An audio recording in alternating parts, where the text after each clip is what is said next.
from the objectives of the new industrial policy, we can infer its components as well. Okay, let's see how.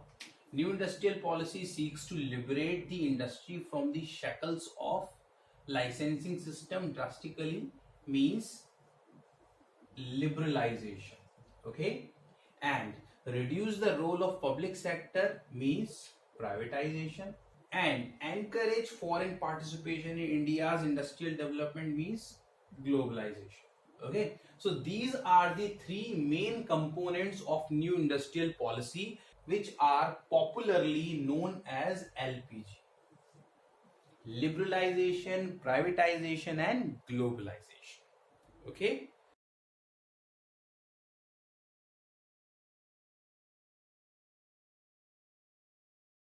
Now we'll discuss about these liberalization, privatization, and globalization. These are very much popular terms. We'll discuss about these one by one. We will understand what does it actually mean and how in new industrial policy it was done. Okay, same with the privatization, we'll understand that, and we'll understand that what is the meaning of globalization. Okay, so without wasting much time, let's have discussion on that. Liberalization means removal of unnecessary controls and restrictions on businesses, right? It involves removal of entry and growth restrictions on private sector enterprises, and it involves the end of license system, permit system, and quota system in the country, right? Okay, like I told you that earlier, the private industries had a lot of restrictions. Okay, I just tell you, there was one act which was known as MRTP Act, which was passed in 1969, right? Okay, so MRTP Act, Monopolistic Restrictive Trade Practices. So in 1969, what government did, it noticed that few private enterprises, what they are doing, say for example, there is the one textile industry. It started its production by manufacturing only a shirt. Okay, now if it wants to expand its business, okay, if it wants to produce trousers as well, then for that also it had to take permission from the government, right? That was a kind of system. Okay, under this act, Monopolistic Restrictive Trade Practices. Why this act was passed? This act was passed with a view to that any private sector industry may not establish its monopoly in the entire country. It may not exploit the customer, it may not dominate the public sector. The certain kind of thinking was there behind passing the act. Okay, and it laid various restrictions on the growth of the organization, on their expansion as well, right? So all it had to end under liberalization. When new economic policy was passed, then liberalization was exercised, and under liberalization all the license system was ended, permit system was ended, and all the restrictions on the growth and entry of the organization in the private sector was also ended, right? Now the terms and condition for starting the business for the private sector became easier. Now people like me and you could start business without thinking the lengthy procedure under the name of license Raj, right? Okay, that happened under liberalization. Okay,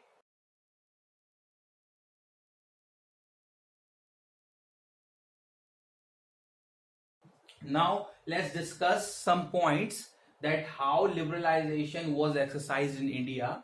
Okay, so very first point is abolition of licensing requirement in most of the industries. Like I have discussed that only the 6 industries were left. Okay, still these are there. Okay, like if somebody is manufacturing cigarette or other smoking material, then it needs license. Okay, if somebody is distilling of brewery or other alcoholic liquid like liquor, wines, etc., for that also license is needed. Okay, for manufacturing of firecrackers it is needed. So like that, there are few industries in which license is still required, and that is necessary, that should be there. And apart from those industries, no license is required. Understood? If you want to establish a water plant, you can establish and start selling it. Okay, if you want to get it registered, it is beneficial for you. We have already understood that under sole proprietorship and partnership, registration is not mandatory, but for a company it is mandatory. Okay, so registration is a different thing, but license is a different thing. We need to understand that. Okay, now no restrictions on expansion or contraction of business activities. Okay, like I told you that if somebody is earning very handsome income, means if any company is doing any business in India and it is earning handsome income, if it wants to expand its unit in various states or various places in the country, then this act laid the restriction on that, because it did not want any to have the monopolies. Okay, that is why restrictions were there. So what was the situation of those industrialists who were making huge profit and they wanted to expand their industries? They did not have room here, then they had to go to foreign countries. They established their unit there, they started earning huge profit there and paid tax to those government. Okay, and Indian government had to face problem. Okay, they lost the opportunity. Okay, so just because of that, under liberalization, that was also ended. Okay, so no restriction was there on the expansion as well as on the contraction. The government laid that as well, that if any private industry is running in the loss, then it cannot reduce its number of products, they'll have to produce it. Okay, neither they can expand nor they can contract. Okay, so that you can say the industries which were working in the India, they were in the fixed kind of situation, they were all trapped. Okay, but under liberalization they became free, okay, to do the business in their own terms. Okay, now removal of restrictions on the movement of goods and services. Okay, under this act and other acts, okay, there was the restriction on the movement of goods and services as well. Okay, like now we see that movement of goods and services from one state to another state is very much easy. Okay, but earlier it was not so easy, right? Government had a very typical procedure for that, so that is why most of the industrialists used to avoid it. But now government has made it easier. Okay, all the restrictions have been removed. Now another point is freedom of fixing prices of goods and services. This is very important point. Okay, because the government was working with only a single view, that is the public welfare. Okay, they were not thinking about the welfare of the private sector industries. Okay, so they just put the restriction on fixing of the prices as well. Okay, still it is there, but right now it is there only for limited products and services. Government fixes the price only for limited products and services, not for all products and services. Okay, now the private organizations are free to fix the prices of their product as per their requirement. That's why we see that, okay, that any product can be sold at any cost. Okay, we see that the same product produced by one company is cheaper and by another company is higher than that, because it is involving good quality behind that. Fine, so now they can set the prices as per their quality standard and other processes. Okay, but earlier that kind of freedom was not there. Earlier government was fixing the prices for all the products, but now government fixes prices only for limited industries. Okay, otherwise it is all free. Okay, now reduction in tax rates and lifting of unnecessary controls over the economy. Right, now they reduce the tax rate also. How they had throttled the private industries, you can have the idea. Okay, they were not allowed to grow, they were not allowed to expand, they were not allowed to diversify their businesses, and heavy taxes were imposed on them. Right, okay, a lot of control government was exercising on them. But under liberalization, what happens? The tax rates were also reduced and the unnecessary controls were also lifted. Another simple procedure of import and export. In your 11th standard, you learned the procedure of import and export. Now it has become easier, right? Okay, earlier the process of import and export was very much typical.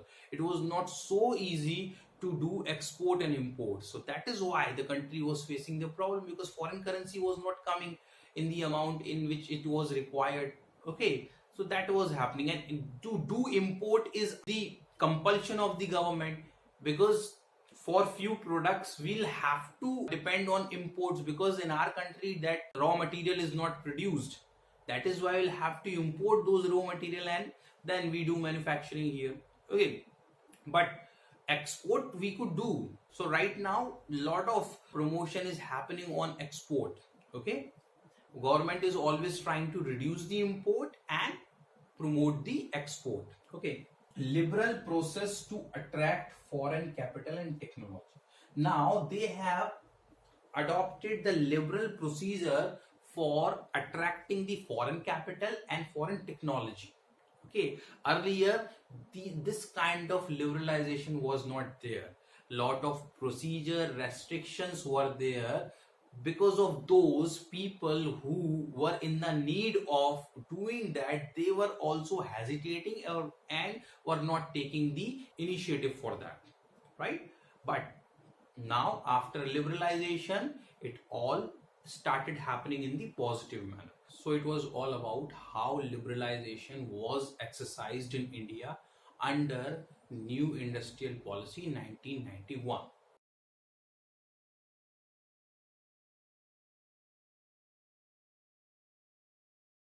Now let's move on to privatization, right? So privatization means giving greater role to the private sector in the nation building, and there is the reduction in the role of public sector, right? Okay, so that is what the meaning of privatization, right? Now it is a kind of reversal move in comparison to the moves which was Indian government following since beginning. Since beginning, what Indian government had been following, it had been following and exercising that the public sector will have the more role in the nation building. Okay, because they had the fear, like I already discussed with you. But under privatization, they had to give more role to private sector. Okay, as we have discussed that they had allowed them. Now private industries are ready. Okay, under liberalization we have already understood that restrictions were removed. Okay, under privatization what happened, as many private sector undertakings were there running by government. Okay, government decided to sell out its share to private sector, understanding. Okay, and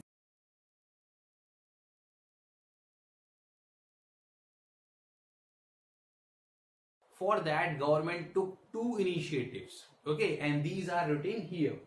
One is disinvestment and another is setting up board of industrial and financial reconstruction.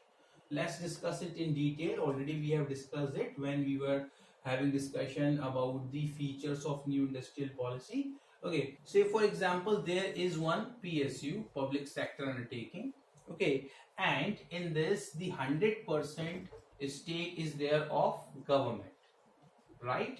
Now government is inviting the private sector, okay, that they can buy the shares of this particular PSU.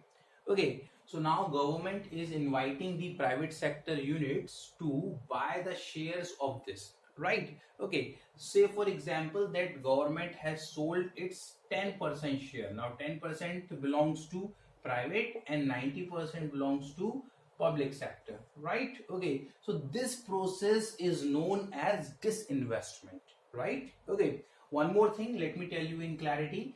When any private industry buys the 51% shares of any public sector undertaking, then this public sector undertaking no more remains belongs to public sector.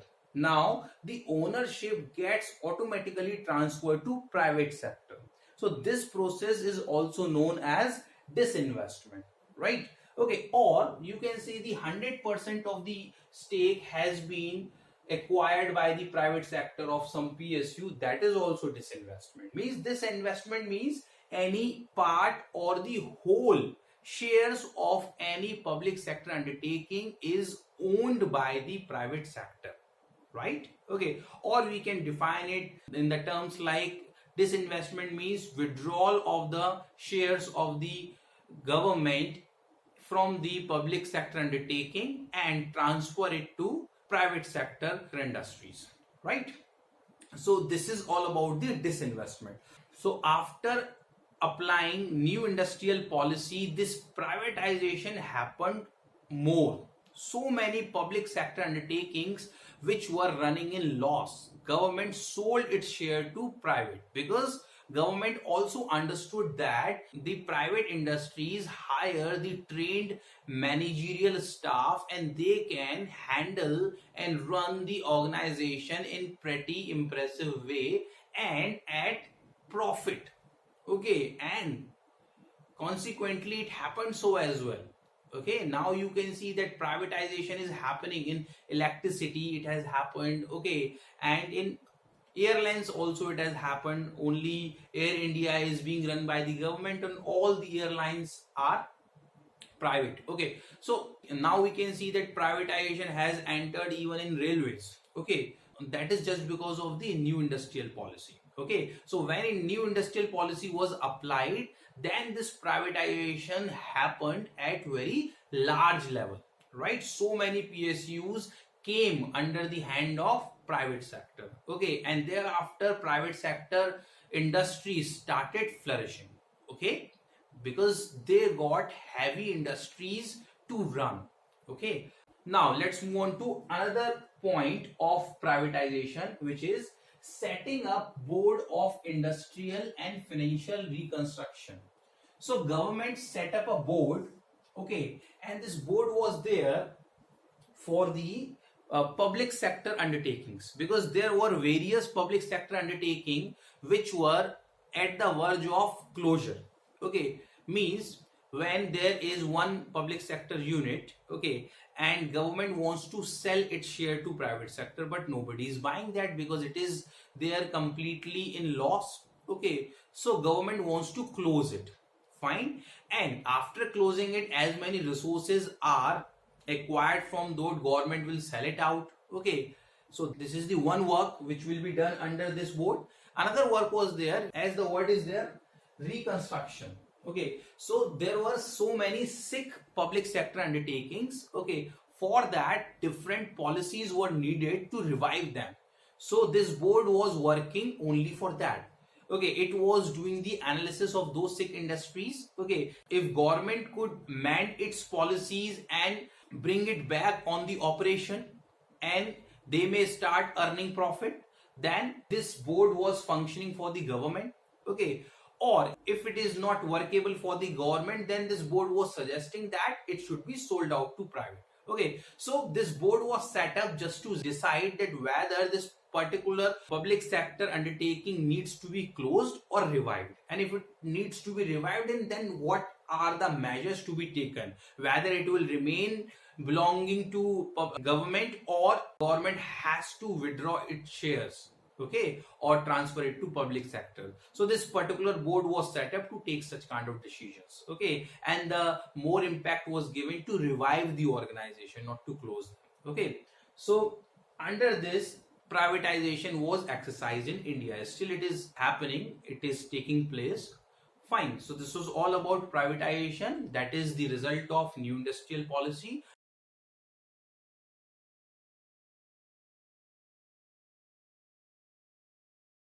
Now let's have discussion about globalization.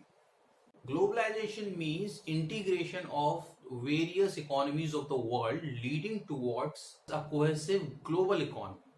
It involves that the economy of one nation should be in the contact of the economies of the world, means the economies of the other nations. Okay, means there are two kinds of barriers in the international trade, that is tariff barriers and non-tariff barriers. So tariff and non-tariff barriers should be removed, right? Okay, and there should be a free flow of trade between the nations. When it happens, then the economy of the nations become globalized, right? Okay, so the globalization was also suggested under new economic policy, means new industrial policy had one more component, which was globalization.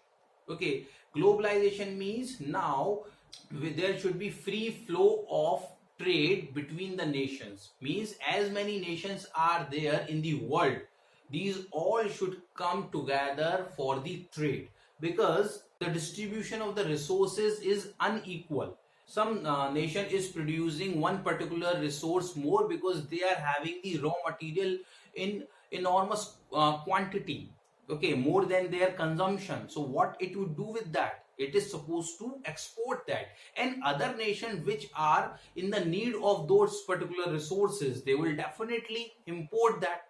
Okay, so that is why all the nations should come together, and okay, not only this trade should happen between the countries, it should happen between the companies of those nations, means any company belonging to India should be allowed to sell its goods and services to the other foreign countries, and similarly other foreign countries company should be allowed to do business in India. That is what the meaning of this globalization. Okay, so when we talk about the globalization, then we are supposed to remove the tariff and non-tariff barriers, and whatever the procedure of international trade is there, we are supposed to ease it, right? Okay,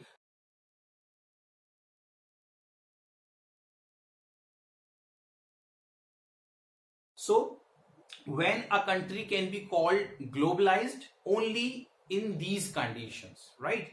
If these features are there in one country, then this country can be called truly a globalized country. And what are these conditions? One point is given here: free flow of goods and services across nations. Okay, when the goods and services can go to other countries freely, means without any restrictions. Now we need to understand the procedure is there for the import and export, but in comparison to earlier system, this procedure has become pretty easier.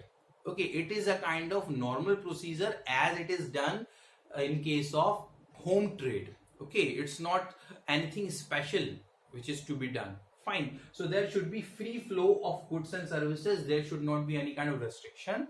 And another, free flow of capital across nation. Earlier we were talking about the foreign capital should come to country, so there should be free flow of capital. Let me tell you, there are two ways to attract the foreign capital: one, the foreign direct investment, and another is foreign institutional investment. Okay, one, the company can come directly and establish the infrastructure here and their manufacturing unit and do the business and sell out their products here itself and earn profit, pay taxes to the government, and goes back and takes the remaining earning to its nation. Okay, another way is what, the company being there may invest through shares, okay, in the Indian company. So this is also the way of attracting the foreign capital. Fine, so there should be free flow of information and technology, right? So as many nations are doing trade between or among each other, then there should be a flow of information and technology as well. That's why we keep seeing that India also gives technology and information to various nations, and in the similar way India gets the information and technology from various nations. Okay, now another point is that free movement of people across borders, right? There should be freedom for the people, that they should go to any country for working. Okay, and there should be freedom for the other people to come to our country as well, right? So if there is a kind of system that the free movement is allowed, then we can say a country is fully globalized. Another point is given here: a common acceptable mechanism for the settlement of disputes. Yes, let me tell you, say for example that India is doing trade with America. Okay, if any dispute happens, then whose country law will be applicable. Indian laws will be applicable or American laws will be applicable, right? So there will be a dispute. Okay, so in that case there should be a common mechanism to solve those disputes. Okay, so just for the same purposes, World Trade Organization has been set up. It was set up in 1995. You people learned that in 11th standard in business studies in 1995. Okay, WTO means World Trade Organization was established and most nations are the member of this. Okay, and they have the common dispute settlement system, right? If any country is having any dispute on the basis of trade, then they are there to solve it.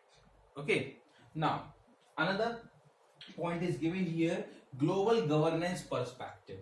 So there should be a kind of perspective that globally the governance is going on, and that is the job of the WTO. WTO does that, right? So when all these features are there in one nation, then we can call that nation truly a globalized nation.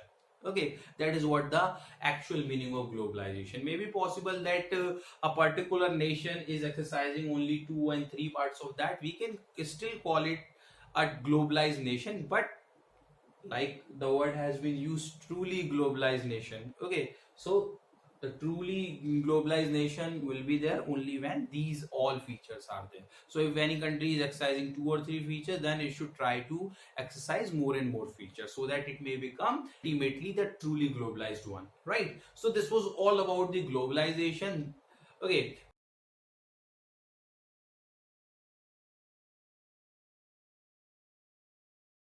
so this liberalization, privatization and globalizations are major components of new industrial policy, okay, which are very much important from the exam point of view as well. Okay, so many case studies come on this. Okay, if you know the meaning of these, then you can solve the case studies pretty easily. I have tried my level best to include maximum portion of key concepts so that you can easily understand the case studies and solve them as well. Okay, so it was all about this topic which is related to new industrial policy and its component. Okay, and these LPG are also known as economic reforms. Okay, in so many case studies may be possible, these are asked by the name of economic reforms. Okay, so it was all about this topic. Very soon I'll be meeting you in the another video. Thank you very much.